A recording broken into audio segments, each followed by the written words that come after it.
ജർമ്മനിയിൽ ഒരു ഫ്രഷർ ഡോക്ടർക്ക് എത്ര രൂപ സാലറി ഉണ്ടാവും? 2,50,000 രൂപ ഒരു മാസം കിട്ടുന്ന പറഞ്ഞാൽ നിങ്ങൾ വിശ്വസിക്കും? ജർമ്മനിയിൽ ഒരു ഫ്രഷർ ഡോക്ടർ കിട്ടുന്ന സാലറി തുടങ്ങുന്നത് 2,50,000 രൂപ മുതലാണ്. ഇപ്പൊ നിങ്ങൾക്ക് തോന്നുന്നുണ്ടാവും എങ്ങനെയാണ് അപ്പോൾ ജർമ്മനിയിൽ ഒരു ഡോക്ടർ ആവാൻ പറ്റുക? അതായത് നമുക്കിപ്പോ ഇറ്റലിയിലോ ഫ്രാൻസിലോ സ്വീഡനിലോ ഡെൻമാർക്കിലോ അയർലാൻഡിലോ ജർമ്മനിയിലോ ഈ രാജ്യത്തൊക്കെ നമുക്ക് വർക്ക് ചെയ്യണമെന്നുണ്ടെങ്കിൽ യൂറോപ്യൻ യൂണിയനിലെ ഫീസ് കുറഞ്ഞ ഏതെങ്കിലും ഒരു രാജ്യത്ത് നമ്മൾ പഠിക്കാം. എന്നിട്ട് എന്ത് ചെയ്യാന്ന് വെച്ച് കഴിഞ്ഞാൽ ഏത് രാജ്യത്താണ് നമ്മൾ പോകാൻ ഉദ്ദേശിക്കുന്നത് ആ രാജ്യത്തിന്റെ ലൈസൻസിങ് എക്സാം എഴുതിയിട്ട് അങ്ങോട്ടേക്ക് പോകാം. കാരണം എന്താണെന്ന് വെച്ചാൽ ആ രാജ്യങ്ങളിൽ നമുക്ക് MBBS അഡ്മിഷൻ കിട്ടാൻ ഭയങ്കര പ്രയാസമാണ്. അവിടുത്തെ ഫീസും എക്സ്പെൻസും ഒക്കെ കൂടുതലാണ്. അപ്പോൾ ഇന്ന് നമ്മൾ പറയാൻ പോകുന്നത് ബൾഗേറിയനെ കുറിച്ചാണ്. കാര്യം എന്താണെന്ന് വെച്ച് കഴിഞ്ഞാൽ ഏറ്റവും കൂടുതൽ ഇന്ത്യക്കാർ പഠിക്കാൻ പോകുന്ന യൂറോപ്യൻ യൂണിയനിലുള്ള ഒരു കൺട്രിയാണ് ബൾഗേറിയ. അപ്പോൾ ബൾഗേറിയയിലുള്ള പ്ലവൻ യൂണിവേഴ്സിറ്റിനെ കുറിച്ചിട്ട് ഒരു വീഡിയോ നമ്മൾ ചാനലിൽ റിലീസ് ചെയ്തിട്ടുണ്ടായിരുന്നു. അപ്പോൾ അത് നിങ്ങൾ കണ്ടിട്ടില്ലെങ്കിൽ ചാനലിൽ പോയിട്ട് ആ വീഡിയോ കാണാൻ പറ്റും. നമുക്ക് ഇന്ന് ഈ ഒരു വീഡിയോയിൽ യൂണിവേഴ്സിറ്റി ഓഫ് വെർണയെ കുറിച്ചിട്ട് പറയാം. യൂണിവേഴ്സിറ്റി ഓഫ് വെർണയുടെ ഫീസ്, എഡ്യൂക്കേഷൻ, ക്ലിനിക്കൽസ്, വെർണ സിറ്റിയിലുള്ള ക്ലൈമറ്റ്, ലൈഫ് സ്റ്റൈൽ, എക്സ്പെൻസ് ഇങ്ങനെ തുടങ്ങിയ എല്ലാ കാര്യങ്ങളെ കുറിച്ചും ഡിസ്കസ് ചെയ്യാം. അത് മാത്രമല്ല വെർണ യൂണിവേഴ്സിറ്റിയിൽ പഠിച്ചു കഴിഞ്ഞാൽ ജർമ്മനി, UK, അയർലാൻഡ്, സ്വീഡൻ ഇതുപോലുള്ള രാജ്യങ്ങളിൽ പോകുന്നതിനെ കുറിച്ചിട്ടും അവിടെയുള്ള സാലറിനെ കുറിച്ചിട്ടും നമ്മൾ ഡീറ്റെയിൽ ആയിട്ട് ഡിസ്കസ് ചെയ്യുന്നുണ്ട്. അതുപോലെ തന്നെ ഈ വീഡിയോന്റെ അവസാനം വെർണ യൂണിവേഴ്സിറ്റിയിൽ പഠിക്കുന്ന മലയാളി സ്റ്റുഡന്റ് ആയിട്ടുള്ള ബാസ്റ്റിനെ നമ്മൾ കോളിൽ വിളിച്ചിട്ട് നേരിട്ട് കാര്യങ്ങൾ ചോദിക്കുകയും ചെയ്യുന്നുണ്ട്. അതുപോലെ തന്നെ ഈ ഒരു വീഡിയോ നിങ്ങൾക്ക് ഇഷ്ടപ്പെട്ടിട്ടുണ്ടെങ്കിൽ ഈ വീഡിയോ ഒരുപാട് ആളുകളിലേക്ക് എത്തിക്കാൻ വേണ്ടിയിട്ട് നിങ്ങൾ ഒന്ന് ഈ വീഡിയോ ലൈക്ക് ചെയ്ത് നമ്മളെ സപ്പോർട്ട് ചെയ്യാം.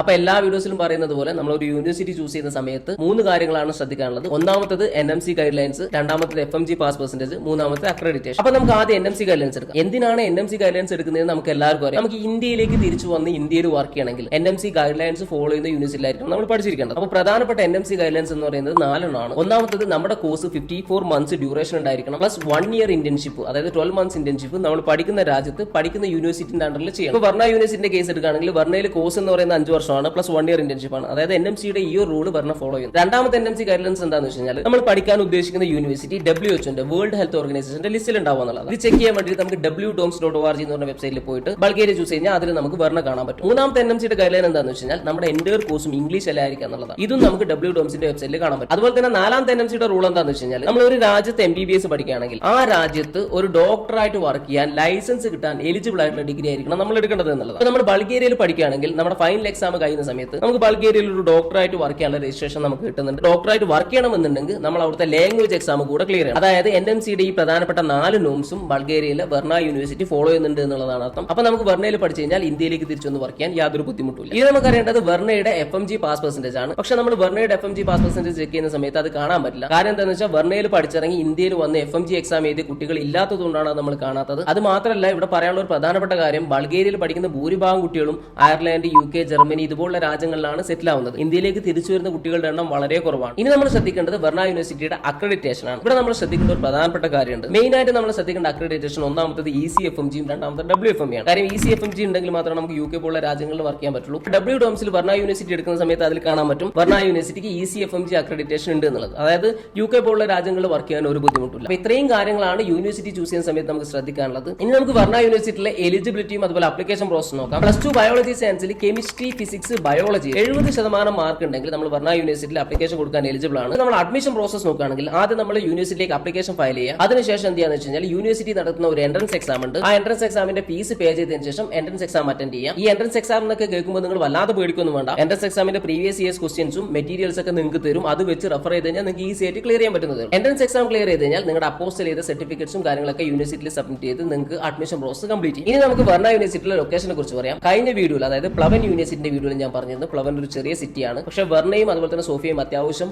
ഡെവലപ്ഡ് ആയിട്ടുള്ള സിറ്റിയാണെന്നുള്ളത്. അതുപോലെ തന്നെയാണ് വെർണ അത്യാവശ്യം ഡെവലപ്ഡ് ആയിട്ടുള്ള അത്യാവശ്യം ഇൻഫ്രാസ്ട്രക്ചറുള്ള ഒരു സിറ്റിയാണ്. അപ്പോൾ ഈ വെർണ സിറ്റിയിൽ തന്നെയാണ് നമ്മുടെ യൂണിവേഴ്സിറ്റി ഉള്ളത്. സാധാരണ കുട്ടികളൊക്കെ അക്കോമഡേഷൻസ് ഒക്കെ എടുക്കാറ് യൂണിവേഴ്സിറ്റിന്റെ അടുത്ത് തന്നെയാണ്. അതുകൊണ്ട് നടന്നു പോകാനുള്ള ദൂരെ യൂണിവേഴ്സിറ്റി ആയിട്ട് ഉണ്ടാവാറുള്ളൂ. ഒരു 2 കിലോമീറ്ററിന്റെ ഉള്ളിൽ തന്നെ എല്ലാ സൗകര്യങ്ങളും അവൈലബിൾ ആണ്. ഇപ്പൊ മറ്റു യൂറോപ്യൻ കൺട്രീസിനെ കമ്പയർ ചെയ്യുന്ന സമയത്ത് ബൾഗേറിയ അത്രമാത്രം ഡെവലപ്ഡ് അല്ല. എന്നാലും വെർണ സിറ്റി നോക്കുന്ന സമയത്ത് വെർണ സിറ്റി അത്യാവശ്യം ഇൻഫ്രാസ്ട്രക്ചറുള്ള സിറ്റി തന്നെയാണ്. നമുക്ക് 3rd ഇയർ മുതലാണ് ക്ലിനിക്കൽസ് സ്റ്റാർട്ട് ചെയ്യുന്നത്.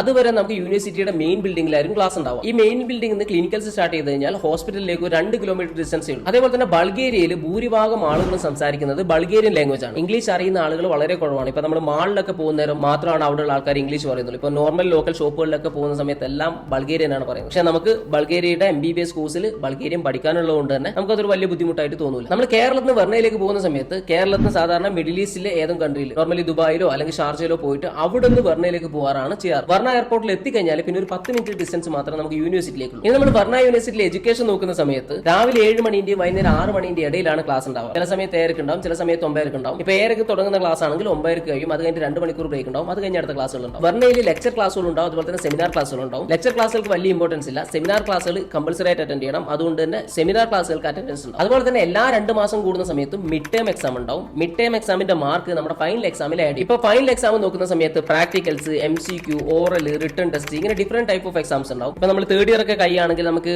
പേഷ്യൻസിനെ പോയി എക്സാമിൻ ചെയ്യാൻ കൂടെ ഉണ്ടാവും. സാധാരണ ബൾഗേറിയയിൽ 2 സെമസ്റ്റർ ആയിട്ടാണ് ഒരു ഇയർ ഉണ്ടാവാറ്. ഒരു സെമസ്റ്റർ സെപ്റ്റംബറിൽ തുടങ്ങിയിട്ട് ജനുവരിയിൽ അവസാനിക്കും, അടുത്തത് ഫെബ്രുവരി തുടങ്ങിയിട്ട് ജൂൺ ആകുമ്പോൾ തീരും. ഇങ്ങനെയാണ് 2 സെമസ്റ്റർ ഉണ്ടാവുക. അതുപോലെ വെർണയിൽ അറ്റൻഡൻസ് ഡിപ്പെൻഡ്സ് ഓൺ സബ്ജക്ട് ആണ്. ഒരു സബ്ജക്റ്റിന് ആഴ്ചയിൽ 3 ക്ലാസ് ഉണ്ടെങ്കിൽ ഒരു സെമസ്റ്ററിൽ നമുക്ക് 2 ലീവുകൾ എടുക്കാൻ പറ്റും. അതിന് നമ്മൾ പ്രത്യേകിച്ച് റീസൺ ഒന്നും കാണിക്കണ്ട. പിന്നെ 2 ലീവുകൾ എടുക്കുകയാണെങ്കിൽ അതിന് നമ്മൾ മെഡിക്കൽ സർട്ടിഫിക്കറ്റ് വെക്കേണ്ടി വരും. അതിലും കൂടുതൽ ലീവ് ഉണ്ടെങ്കിൽ നമുക്ക് എക്സാം എഴുതാൻ പറ്റില്ല. പക്ഷേ ലീവ് ഉണ്ടെങ്കിൽ നമുക്ക് ഫൈൻ കൊടുത്തിട്ട് ലീവിന് ഒഴിവാക്കാം. ഈ ഫൈൻ എന്ന് പറയുന്നത് ഹവർലി പേയ്മെന്റ് ആയിരിക്കും. ഓൾമോസ്റ്റ് ഒരു അവറിന് 2000 രൂപയ്ക്ക് വരും. അതായത് 2 മണിക്കൂറിന് ഒരു ക്ലാസ് നമ്മൾ കട്ട് ചെയ്ത് കഴിഞ്ഞാൽ 4000 രൂപ നമ്മൾ ഫൈൻ കൊടുക്കേണ്ടി വരും. അതുകൊണ്ട് തന്നെ വെർണ യൂറോപ്പിലാണ്, കുറച്ച് ഡെവലപ്ഡ് ആയിട്ടുള്ള സിറ്റിയാണ്. അതുകൊണ്ട് കുറച്ച് ചില്ലാക്കാമെന്ന് വിചാരിച്ചിട്ട് ആരും പോകണ്ട. നല്ല രീതിയിൽ ഫോക്കസ് ആയിട്ട് MBBS പഠിക്കാമെന്നുള്ള ഒരു പ്രതീക്ഷ ഉണ്ടെങ്കിൽ, എന്നൊരു ഉറപ്പുണ്ടെങ്കിൽ മാത്രം നിങ്ങൾ വെർണയിലേക്ക് സീറ്റ് എടുത്താൽ മതി. ഇനിയിപ്പോൾ നമ്മൾ ഇയർ ബാക്ക് ആവുകയാണെങ്കിൽ, ഇപ്പൊ നമ്മൾ സെക്കൻഡ് സെമ്മിലെ ഇയർ ബാക്ക് ആകുന്നതായിരിക്കും. അങ്ങനെയാണെങ്കിൽ നമ്മൾ പിന്നെയും പോയിട്ട് ഫസ്റ്റ് സെമ്മിൽ ഇരിക്കേണ്ട. കാരണം ഫസ്റ്റ് സെം നമ്മൾ ഓൾറെഡി പഠിച്ച് കഴിഞ്ഞ് എക്സാം ക്ലിയർ ചെയ്തിട്ടാണല്ലോ സെക്കൻഡിൽ എത്തിയത്. അപ്പോൾ അതുകൊണ്ട് നമ്മൾ എന്ത് ചെയ്യുന്നത് വെച്ചാൽ അടുത്ത ജൂനിയേഴ്സിന്റെ സെക്കൻഡ് സെം ആവുന്നത് വരെ വെയിറ്റ് ചെയ്യുക. സെക്കൻഡ് സെം ആയി കഴിഞ്ഞാൽ അവരുടെ കൂടെ ഇരുന്ന് പരീക്ഷ എഴുതിയിട്ട് ക്ലിയർ ചെയ്തിട്ട് അടുത്ത ഇയറിലേക്ക് പോകും. അതായത് നമ്മൾ അതിന് പ്രത്യേകിച്ച് ഫീസ് ഒന്നും കൊടുക്കണ്ട, പക്ഷെ ഒരു വർഷം നമുക്ക് പോകും. ഇനി നമ്മൾ വെർണ യൂണിവേഴ്സിറ്റിയിലെ വെക്കേഷൻ നോക്കുന്ന സമയത്ത് ഡിസംബറിൽ ഓൾമോസ്റ്റ് നമുക്ക് ഒരു 20 ദിവസം വെക്കേഷൻ കിട്ടും. പക്ഷേ ഇതൊരു വിന്റർ വെക്കേഷൻ ആണെന്ന് പറയാൻ പറ്റില്ല. കാര്യം സ്റ്റഡി ലീവും കാര്യങ്ങളൊക്കെ ഇൻക്ലൂഡ് ചെയ്തിട്ടുള്ള ഒരു വെക്കേഷൻ ആണ്. അതുപോലെ തന്നെ ഏപ്രിലിൽ ഈസ്റ്റർ ഹോളിഡേ ഓൾമോസ്റ്റ് ഒരു മാസത്തോളം കിട്ടും. ഈ 2 ഹോളിഡേസിന്റെ സമയത്തും സാധാരണ കുട്ടികളാരും നാട്ടിൽ പോകാറില്ല. പിന്നെ സമ്മർ വെക്കേഷൻ വരുന്നത് ജൂലൈ, ആഗസ്റ്റ്, സെപ്റ്റംബർ മാസത്തിലാണ്. ഈ സമയത്താണ് സാധാരണ കുട്ടികൾ നാട്ടിലേക്ക് വരാറുള്ളത്. ഇനിയിപ്പോൾ നമ്മൾ ക്ലിനിക്കൽസിന്റെ കാര്യം പറയുന്ന സമയത്ത് നേരത്തെ പറഞ്ഞ പോലെ തേർഡ് ഇയറിലാണ് ക്ലിനിക്കൽസ് സ്റ്റാർട്ട് ചെയ്യുക. സാധാരണ ഒരു ഗ്രൂപ്പിനാണ് ഉണ്ടാവുക. ചില സമയങ്ങളിൽ 2 ഗ്രൂപ്പുകൾ കമ്പൈൻ ചെയ്തിട്ടും ക്ലിനിക്കൽസ് നടക്കാറുണ്ട്. ഒരു ഗ്രൂപ്പിൽ 16 സ്റ്റുഡൻസ് ആണ് ഉണ്ടാവുക. അതുപോലെ തന്നെ നമുക്ക് അനാട്ടമി പഠിക്കാൻ കടാവർ അവൈലബിൾ ആണ്. ഡൈസെക്ട് ചെയ്ത കടാവർ ആണ് ഉണ്ടാവുക. വെർണയിൽ സാധാരണ സ്റ്റിമുലേറ്റർ അങ്ങനെ യൂസ് ചെയ്യാറില്ല. പേഷ്യൻസ് ഉണ്ടെങ്കിൽ ആ പേഷ്യൻസിന്റെ കേസ് വെച്ചിട്ടാണ് പല രോഗങ്ങളും പഠിപ്പിക്കാറുള്ളത്. ഗൈനക്കോളജിക്കാണെങ്കിൽ പ്രത്യേക സമയം ഉണ്ടാവും. രാവിലെ ക്ലാസ്സുള്ള കുട്ടികൾക്കാണ് ഗൈനക്കോളജിയിൽ സർജറി ഒക്കെ കാണാൻ പറ്റും. ബാക്കിയുള്ള സ്റ്റുഡൻസിന് സ്റ്റിമുലേറ്റർ വെച്ചിട്ട് ഗൈനക്കോളജി കാണിച്ചു കൊടുക്കും. ചില ക്ലാസ്സിന് അവരോട് രാവിലെ വരാനും പറയും. കമ്പാരിറ്റീവ്ലി ബെറ്റർ ആയിട്ടുള്ള ക്ലിനിക്കൽസ് നമുക്ക് ബൾഗേറിയയിൽ കിട്ടും. അപ്പോൾ കേരളത്തിലുള്ള പോലെ ക്ലിനിക്കൽസ് കിട്ടുമെന്ന് സാധാരണ കുട്ടികൾ ചോദിക്കാറുണ്ട്. കേരളത്തിലുള്ള പോലെ ക്ലിനിക്കൽസ് ഒരു രാജ്യത്തും കിട്ടൂല. കാര്യം ഇന്ത്യയിൽ ഒരുപാട് പോപ്പുലേഷൻ ഉണ്ട്, അതുപോലെ ഒരുപാട് ടോപ്പിക്കൽ ഡിസീസുകളുണ്ട്. അതുകൊണ്ട് തന്നെ ഇന്ത്യയിലുള്ള പോലെ ക്ലിനിക്കൽസ് കിട്ടൂല. പക്ഷേ ബൾഗേറിയയിലെ ക്ലിനിക്കൽസ് മതിയാവും. നിങ്ങൾക്ക് ജർമ്മനിയിലും ബാക്കിയുള്ള യൂറോപ്യൻ യൂണിയനിലെ കൺട്രീസിലും വർക്ക് ചെയ്യാം. അപ്പോൾ അത്രയും കാര്യങ്ങളാണ് നമുക്ക് ക്ലിനിക്കൽസിനെ കുറിച്ച് പറയാനുള്ളത്. ഇനി ബൾഗേറിയയിലെ ഫീസ് നോക്കുന്ന സമയത്ത് ഈ വർഷം മുതൽ 9000 USD ആണ് ബൾഗേറിയയിലെ ഫീസ്. സെമസ്റ്ററിൽ 4500 സ്പ്ലിറ്റ് ചെയ്ത് അടക്കാൻ പറ്റും. ഇനി നമ്മൾ വെർണയിലുള്ള ബാക്കിയുള്ള എക്സ്പെൻസ് നോക്കുന്ന സമയത്ത് അക്കോമഡേഷന് വേണ്ടിയിട്ട് അവിടെ 2-3 ഹോസ്റ്റൽസ് ഉണ്ട്. പക്ഷേ ഇന്ത്യൻ സ്റ്റുഡൻസ് ആരും അവിടെ നിൽക്കാറില്ല. ബൾഗേറിയൻ സ്റ്റുഡൻസ് ആണ് അവിടെ ഉണ്ടാവാറ്. ഇന്റർനാഷണൽ സ്റ്റുഡൻസ് ഒക്കെ പൊതുവെ അപ്പാർട്ട്മെന്റ് എടുത്ത് പുറത്താണ് നിൽക്കാറുള്ളത്. ഫുഡ് സാധാരണ കുക്ക് ചെയ്ത് കഴിക്കാറാണ് പതിവ്. നമ്മൾ എന്ത് ഫുഡ് കുക്ക് ചെയ്യുന്നു എന്നുള്ളതനുസരിച്ച് നമ്മൾ എക്സ്പെൻസ് മാറും. അതുപോലെ തന്നെ ഞാൻ പറഞ്ഞല്ലോ, വെർണ എന്ന് പറഞ്ഞാൽ പ്ലവം പോലെ ഒരു ചെറിയ സിറ്റി അല്ല, അത്യാവശ്യം വലിയൊരു സിറ്റിയാണ്. അതുകൊണ്ട് തന്നെ ചെലവ് കുറച്ച് കൂടുതലാണ്. അതായത് ഒരു ഉദാഹരണം പറയുകയാണെങ്കിൽ നമുക്ക് 1 മന്ത് അൺലിമിറ്റഡ് കോളും ഇന്റർനെറ്റും റീചാർജ് ചെയ്യാൻ ഓൾമോസ്റ്റ് 1200 രൂപ വരും. അതുപോലെ തന്നെ മസാല പൗഡേഴ്സ്, കറി പൗഡേഴ്സ്, ഇതിനൊക്കെ ഭയങ്കര റേറ്റ് ആണ്. സാധാരണ കുട്ടികൾക്ക് അതൊക്കെ നാട്ടിൽ നിന്ന് കൊണ്ടുവരികയാണ് ചെയ്യുക. അപ്പൊ നമുക്ക് വെർണയിൽ food and accommodation expense almost 2000 euro വരും ഒരു സെമസ്റ്റർ. അതായത് ഇന്നത്തെ കൺവേർഷൻ വെച്ച് നോക്കുന്ന സമയത്ത് ഓൾമോസ്റ്റ് 1,76,000 രൂപ. അതായത് ഒരു മാസത്തേക്ക് ഇന്ത്യൻ റുപ്പീസിന് 30,000 രൂപ നമുക്ക് വെർണയിൽ നിൽക്കാൻ ചെലവ് വരും. അപ്പൊ ഇത് ഫുഡ് ആൻഡ് അക്കോമഡേഷൻ എക്സ്പെൻസ് മാത്രമാണ്. ബാക്കിയുള്ള മിസിലീനിയസ് എക്സ്പെൻസ് നമ്മൾ എക്സ്പെക്ട് ചെയ്യും. ഇനി നമുക്ക് പറയാനുള്ളത് വെർണ സിറ്റിയിലെ ട്രാൻസ്പോർട്ടേഷൻ ആണ്. സാധാരണ ട്രാൻസ്പോർട്ടേഷൻ യൂസ് ചെയ്യാറ് ബസ്സും ട്രെയിനും ആണ്. ഞാൻ പ്ലവൻ യൂണിവേഴ്സിറ്റിന്റെ വീഡിയോയിൽ പറഞ്ഞ പോലെ തന്നെ വെർണയിലും നമുക്ക് സ്റ്റുഡന്റ് കാർഡ് അവൈലബിൾ ആണ്. നമ്മുടെ യൂണിവേഴ്സിറ്റി ആയിട്ട് ട്രാൻസ്പോർട്ടേഷൻ ഓഫീസിൽ പോയി കഴിഞ്ഞാൽ സ്റ്റുഡന്റ് കാർഡ് നമുക്ക് കിട്ടും. ആ ഒരു സ്റ്റുഡന്റ് കാർഡ് ഉണ്ടെങ്കിൽ നമുക്ക് ഒരു മാസത്തേക്ക് 10 ലെബാണ് ട്രാൻസ്പോർട്ടേഷന് ചെലവുണ്ടാവും. ലെബ് എന്ന് പറഞ്ഞാൽ ബൾഗേറിയയുടെ കറൻസിയാണ്. ഇപ്പോൾ 10 ലെബ് എന്ന് പറയുമ്പോൾ ഓൾമോസ്റ്റ് 450-500 രൂപയുടെ അടുത്ത്. ഇനിയിപ്പോൾ ദൂരേക്ക് പോകണമെങ്കിൽ ട്രെയിൻ ഉണ്ട്. ട്രെയിനും നമുക്ക് സ്റ്റുഡന്റ് കാർഡ് എടുക്കാൻ പറ്റും. ബൾഗേറിയയിലെ ക്ലൈമറ്റ് നോക്കുന്ന സമയത്ത് സമ്മർ സീസൺ വരുന്നത്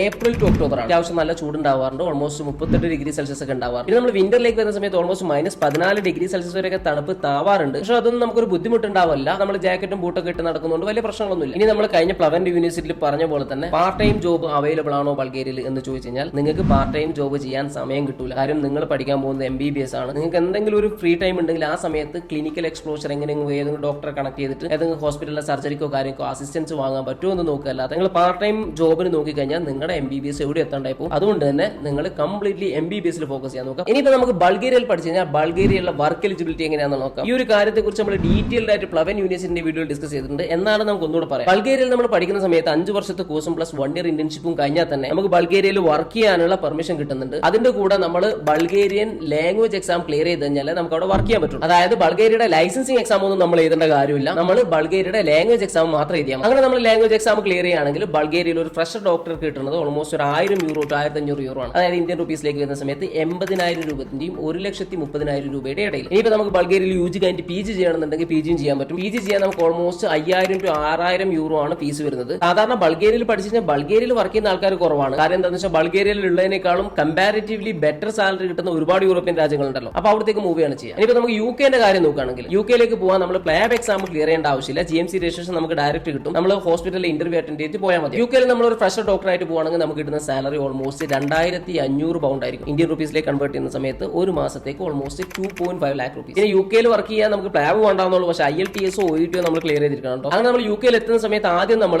FY1 അതായത് ഫൗണ്ടേഷൻ ഇയർ 1 അതൊരു 6 മാസം 1 വർഷം ഉണ്ടാവും. ആ സമയത്ത് 2.5 lakh to 3 lakh ആണ് നമ്മുടെ സാലറി ഉണ്ടാവുക. അത് കഴിഞ്ഞ് നമ്മൾ ഫൗണ്ടേഷൻ ഇയർ 2 കയറും. ആ സമയത്ത് 3000 pound to 4000 pound, അതായത് 3 lakh to 4 lakh ആയിരിക്കും നമ്മുടെ സാലറി ഉണ്ടാവും. ഫൗണ്ടേഷൻ ഇയർ 2 കൂടെ കഴിഞ്ഞാലാണ് നമുക്ക് യു കെയുടെ പി ജിക്ക് വേണ്ടിയിട്ടുള്ള എൻട്രൻസ് എക്സാം എഴുതാൻ പറ്റും. ഈ എൻട്രൻസ് എക്സാം ക്ലിയർ ചെയ്ത് കഴിഞ്ഞാൽ അതിന്റെ മാർക്കിനനുസരിച്ചായിരിക്കും ഏത് ഡിപ്പാർട്ട്മെന്റിലാണ് നമുക്ക് പി ജി ചെയ്യാൻ പറ്റുക എന്നുള്ളത് വരും. ഇപ്പൊ നമ്മൾ ജനറൽ ഫിസിഷ്യനിലാണ് പി ജി ചെയ്യുന്നതെങ്കിൽ നമുക്ക് ഒരു 3 വർഷമായിരിക്കും കോഴ്സ് ഉണ്ടാവുക. ഇനിയിപ്പോൾ നമ്മൾ കാർഡിയോളാണ് പി ജി ചെയ്യുന്നതെങ്കിൽ 5 വർഷം ഉണ്ടാവുക. ഇങ്ങനെ ഡിപ്പെൻസ് ആണ്. പി ജിയും കൂടെ ക്ലിയർ ചെയ്ത് കഴിഞ്ഞാൽ യു കെയിൽ നമ്മുടെ സാലറി എന്ന് പറയുന്നത് 8000 യൂറോന്റെയും 10,000 യൂറോന്റെ ഇടയിലാണ്. അതായത് മാസം 8 ലക്ഷം രൂപയുടെയും 10 ലക്ഷം രൂപയുടെ ഇടയിൽ. ഇനിയിപ്പോൾ നമ്മൾ ജർമ്മനിയിലേക്കാണ് പോകാൻ ഉദ്ദേശിക്കുന്നതെങ്കിൽ ജസ്റ്റ് ജർമ്മനിയുടെ ലാംഗ്വേജ് എക്സാം മാത്രം ക്ലിയർ ചെയ്താൽ മതി. ജർമ്മനിയിൽ നമുക്ക് പി ജി ചെയ്യണമെന്നുണ്ടെങ്കിൽ നമുക്ക് എൻട്രൻസിനനുസരിച്ചുള്ള മാർക്കിനനുസരിച്ചൊന്നുമല്ല ഡിപ്പാർട്ട്മെന്റ്, നമുക്ക് ഏത് ഡിപ്പാർട്ട്മെന്റ് എടുക്കാം. ഇനിയിപ്പോൾ നമ്മൾ ജർമ്മനിയിൽ പി ജി ഒന്നും ചെയ്യുന്നില്ല, ഒരു ഫ്രഷർ ഡോക്ടറായിട്ടാണ് വർക്ക് ചെയ്യാൻ ആഗ്രഹിക്കുന്നതെങ്കിൽ നമ്മുടെ സാലറി ഓൾമോസ്റ്റ് 3,500 to 5,000 യൂറോന്റെ ഇടയിലായി. ഇന്ത്യൻ റുപ്പീസിലേക്ക് വരുന്ന സമയത്ത് 3 ലാഖിന്റെയും 4.5 ലാഖിന്റെയും ഇടയിൽ. പിന്നെ ജർമ്മനിയുടെ വേറൊരു അഡ്വാൻറ്റേജ് എന്താണെന്ന് വെച്ച് കഴിഞ്ഞാൽ ജർമ്മനിയിൽ നമ്മൾ 2 വർഷം വർക്ക് ചെയ്യുകയാണെങ്കിൽ നമുക്ക് ജർമ്മനിയുടെ PR വേണ്ടിയിട്ട് അപ്ലൈ ചെയ്യാം. അത് മാത്രമല്ല നമ്മൾ ജർമ്മനിയുടെ ലാംഗ്വേജ് എക്സാം ക്ലിയർ ചെയ്ത് കഴിഞ്ഞാൽ ജർമ്മൻ ലാംഗ്വേജ് സംസാരിക്കുന്ന വേറെയും യൂറോപ്യൻ കൺട്രീസ് ഉണ്ട്. അവിടെ പോയിട്ട് നമുക്ക് വേറെ ഒരു എക്സാം ഇല്ലാതെ ഡയറക്റ്റ് പോയി വർക്ക് ചെയ്യാം. ഓൾമോസ്റ്റ് യൂറോപ്യൻ യൂണിയനിലുള്ള കൺട്രീസിലേക്ക് ഇതേ പ്രൊസീജിയർ തന്നെയാണ്. അതായത് ലാംഗ്വേജ് എക്സാം ക്ലിയർ ചെയ്യുക, എന്നിട്ട് അവിടെ പോയി വർക്ക് ചെയ്യുക. അതായത് ഇറ്റലിയിലാണെങ്കിൽ ഇറ്റാലിയൻ ലാംഗ്വേജ്, ഇനിയിപ്പോൾ നമ്മൾ ഫ്രാൻസിലാണെങ്കിൽ ഫ്രഞ്ച് ലാംഗ്വേജ്, ഈ ലാംഗ്വേജ് ക്ലിയർ ചെയ്ത് പോയാൽ മതി. ഇനിയിപ്പോൾ നമ്മൾ അയർലൻഡിലാണ് നോക്കുന്നതെങ്കിൽ അയർലൻഡിലേക്ക് പോകാൻ ഒന്നെങ്കിൽ നമ്മൾ IELTS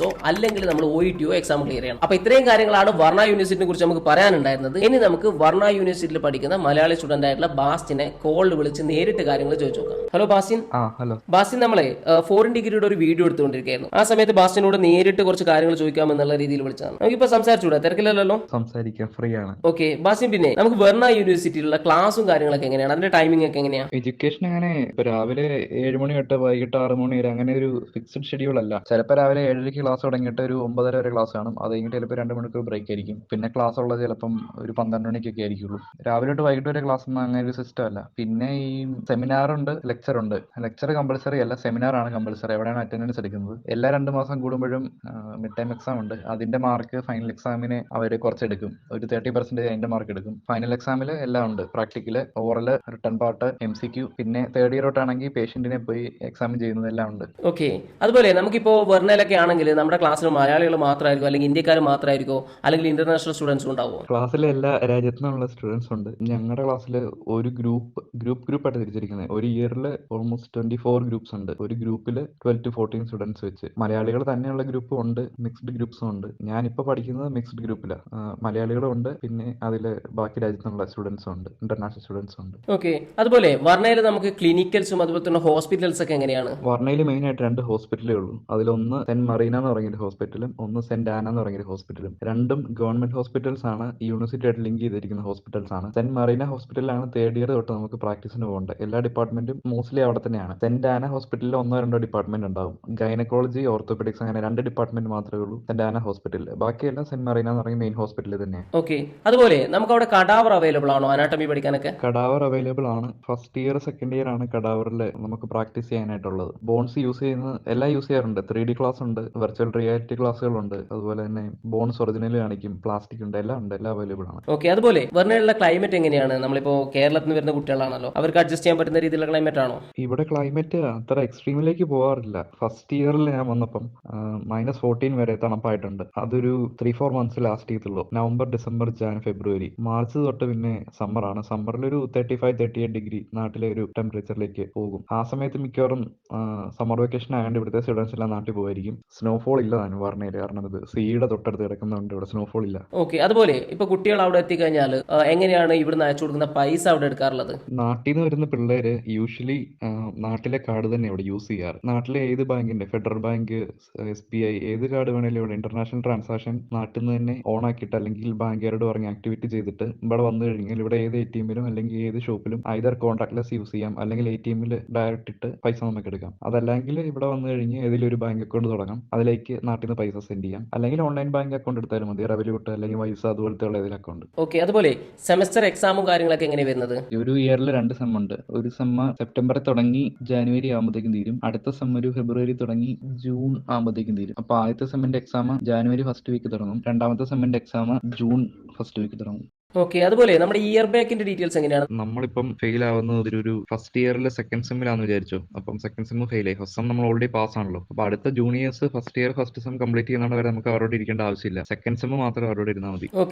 ഓക്കെ വരുൺ, അപ്പോൾ ഒരുപാട് കാര്യങ്ങൾ നമുക്ക് വരുന്നു മനസ്സിലായി. അപ്പോൾ നമുക്ക് വേണ്ടി കുറെ സമയം സ്പെൻഡ് ചെയ്തതിന് വളരെ നന്ദി. അപ്പോൾ നമ്മൾ ഈ ഒരു വീഡിയോയിൽ വർണ്ണ യൂണിവേഴ്സിറ്റിനെ പറ്റിയിട്ട് ഒരുപാട് കാര്യങ്ങൾ ഡിസ്കസ് ചെയ്തു, കുറെ കാര്യങ്ങൾ ബാസ്റ്റിനോടും ചോദിച്ചു. ഇനിയിപ്പോൾ നിങ്ങൾക്ക് വർണ്ണ യൂണിവേഴ്സിറ്റിനെ കുറിച്ച് കൂടുതൽ എന്തെങ്കിലും അറിയണമെങ്കിൽ ബാസ്റ്റിനെ കോൺടാക്ട് ചെയ്യണമെങ്കിൽ ബാസ്റ്റിനെ കോൺടാക്ട് ചെയ്യാനുള്ള ലിങ്ക് ഞാൻ ഡിസ്ക്രിപ്ഷനിൽ കൊടുക്കുന്നുണ്ട്. ഇനി നിങ്ങൾക്ക് അബ്രോഡ് MBBS പഠിക്കുന്നതിനെ കുറിച്ചിട്ടോ അല്ലെങ്കിൽ ഇന്ത്യയിൽ MBBS പഠിക്കുന്നതിനെ കുറിച്ചിട്ടോ എന്തെങ്കിലും ഡൗട്ടുകൾ ഉണ്ടെങ്കിൽ ഒന്നെങ്കിൽ നമ്മുടെ ഈ വീഡിയോയിൽ കമന്റ് ചെയ്യുക, അതല്ലെങ്കിൽ ഡിസ്ക്രിപ്ഷനിൽ കൊടുത്ത നമ്പറിലേക്ക് വിളിക്കുക. അപ്പോൾ ഈ ഒരു വീഡിയോയിൽ നമ്മൾ പറഞ്ഞേക്കുന്ന കാര്യങ്ങളൊക്കെ നിങ്ങൾക്ക് ഹെൽപ്ഫുൾ ആയിട്ടുണ്ടെങ്കിൽ, ആർക്കെങ്കിലും ഹെൽപ്ഫുൾ ആവുന്ന തോന്നുകയാണെങ്കിൽ ഒന്ന് ഈ വീഡിയോ ഒന്ന് ഷെയർ ചെയ്ത് കൊടുക്കുക. അതേപോലെ തന്നെ നിങ്ങൾ ഇതുവരെ ചാനൽ സബ്സ്ക്രൈബ് ചെയ്തില്ലെങ്കിൽ ചാനൽ സബ്സ്ക്രൈബ് ചെയ്യുക.